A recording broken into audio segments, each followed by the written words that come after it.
कर्नाटका के कोने कोने में बीजेपी को मिल रहा अपार जन समर्थन, ये ऊर्जा, ये दृश्य अपने आप में ऐसा लग रहा है कि पूरा मैदान ऊर्जा से भरा हुआ है।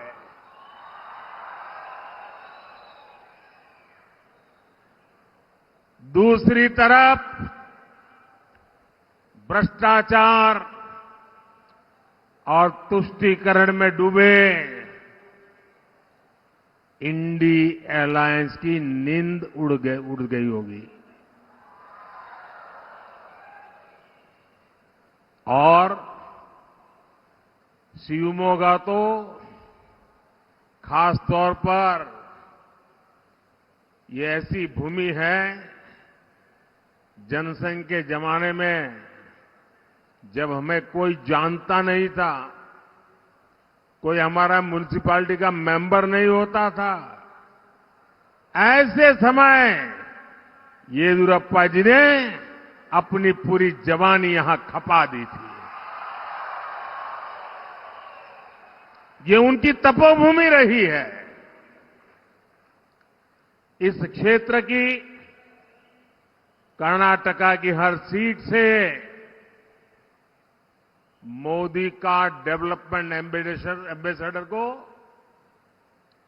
हमें चुन करके दिल्ली भेजना है।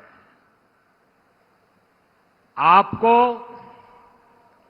कर्नाटका की 28 की 28 सीटें, ऑल 28 सीट बीजेपी एनडीए को देने के लिए मैं आज आपको प्रार्थना करने आया हूं।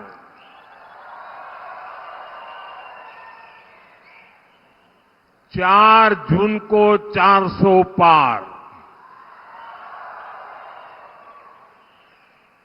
4 जून को 400 पार के मिशन में कर्नाटका की आप सभी मतदाताओं की बहुत बड़ी भूमिका है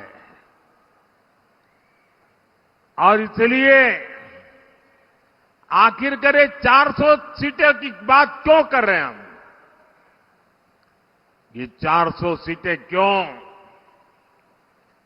विकसित भारत के लिए 400 पार, विकसित भारत के लिए, विकसित भारत के लिए, विकसित कर्नाटका के लिए, विकसित कर्नाटका के लिए, गरीबी कम करने के लिए, गरीबी कम करने के लिए, आतंक पर प्रहार करने के लिए, भ्रष्टाचारियों पर कार्रवाई के लिए, किसानों की समृद्धि के लिए, युवाओं के नए अवसर देने के लिए ई बारी नानूरू मेरे, ई बारी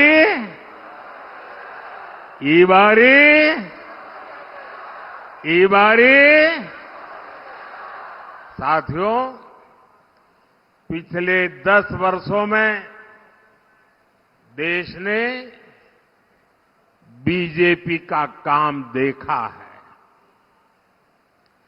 बीजेपी की सबसे बड़ी प्राथमिकताएं हैं विकास, गरीब कल्याण और सामर्थ्यवान भारत। वहीं दूसरी ओर कांग्रेस है। कांग्रेस के पास विकास का एजेंडा नहीं, इसलिए वो तरह तरह के हथकंडे आजमाती है। कांग्रेस का पहला हथकंडा है झूठ बोलो, बड़े बड़े झूठ बोलो, बार बार झूठ बोलो,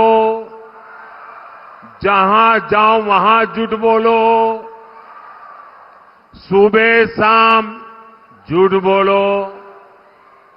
कांग्रेस का दूसरा हथकंडा है अपने झूठ को ढकने के लिए नए झूठ बोलो। कांग्रेस का तीसरा हथकंडा है जब पकड़े जाओ तो अपनी करतूतों का ठीकरा दूसरों के सर पर फोड़ दो। हर चुनाव से पहले कांग्रेस के लोग बड़े बड़े झूठे वादे करने में एक्सपर्ट हो गए हैं। यहां कर्नाटका में भी कांग्रेस ने यही किया और अब सरकार बनने के बाद कांग्रेस फिर झूठ पर झूठ, झूठ पर झूठ, झूठ पर झूठ बोले जा रही है। कभी वो केंद्र को जिम्मेदार बता रही है, कभी मोदी पर आरोप लगा रही है, तो कभी दूसरी पार्टियों पर अपनी नाकामी का ठीकरा फोड़ रही है। क्योंकि कांग्रेस की मंशा कभी लोगों की भलाई करने की नहीं होती। कांग्रेस का केवल एक ही इरादा होता है, लोगों को लूटना, अपनी जेब भरना। इसलिए कांग्रेस को जब से कर्नाटका में मौका मिला है तो इन्होंने कर्नाटका को अपना एटीएम बना दिया है।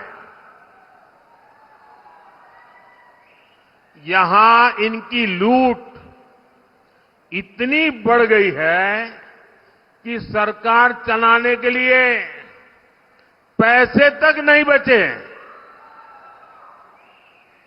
और इस लूट में भागीदार बनने की होड़ मची हुई है। कोई यहां सीएम इन वेटिंग है, कोई यहां फ्यूचर सीएम एस्पिरेंट है, कोई यहां सुपर सीएम है, कोई यहां शैडो सीएम है और इतने सारे सीएम के बीच एक दिल्ली के कलेक्शन मिनिस्टर भी है। कांग्रेस की इस करतूत का नुकसान कर्नाटका के लोगों को उठाना पड़ रहा है। कुछ ही महीनों में कांग्रेस की सरकार ने कर्नाटका की साख को बहुत बड़ा धक्का लगा दिया है। मैं कांग्रेस के प्रति कर्नाटका के लोगों का आक्रोश देख रहा हूं, उनका गुस्सा समझ रहा हूं। कांग्रेस सरकार के ऐसे रवैये के बीच बहुत जरूरी है कि कर्नाटका की लोकसभा की हर सीट पर बीजेपी एनडीए को विजय मिले। बीजेपी एनडीए के सांसद कर्नाटका के लोगों की सेवा के लिए काम करेंगे, यहां केंद्र की योजनाओं को अच्छी तरह से लागू करने में मदद करेंगे। साथियों, कल मुंबई में शिवाजी मैदान में इंडिया अलायंस की तरफ से एक खुला ऐलान किया गया है। वो लोग हिंदू धर्म में समाहित शक्ति को समाप्त करना चाहते हैं। हिंदू शक्ति को समाप्त करने का उन्होंने बीड़ा उठाया है। हिंदू समाज जिसे शक्ति मानता है, उस शक्ति के विनाश का उन्होंने ऐलान कर दिया है, अगर शक्ति के विनाश का उनका ऐलान है तो शक्ति की उपासना का हमारा भी ऐलान है। मैं जब सार्वजनिक जीवन में आया, जब मैंने अपने समय का पल पल और शरीर का कण कण लोगों की सेवा के लिए समर्पित करने का संकल्प लिया, तो मुझे इसी शक्ति ने ऊर्जा दी। आज भी मैं शक्ति की उपासना करता हूं। देश के कोटि कोटि लोग हिंदू धर्म की शक्ति के उपासक हैं, और मैं तो हैरान हूं, कल शिवाजी पार्क में शक्ति के विनाश का ऐलान हो रहा है। जब मैंने सुना तो मैं सोच रहा था, बाला साहब आप ठाकरे जी, बाला साहब ठाकरे जी, उनकी आत्मा को कितना दुख पहुंचा होगा। शिवाजी पार्क में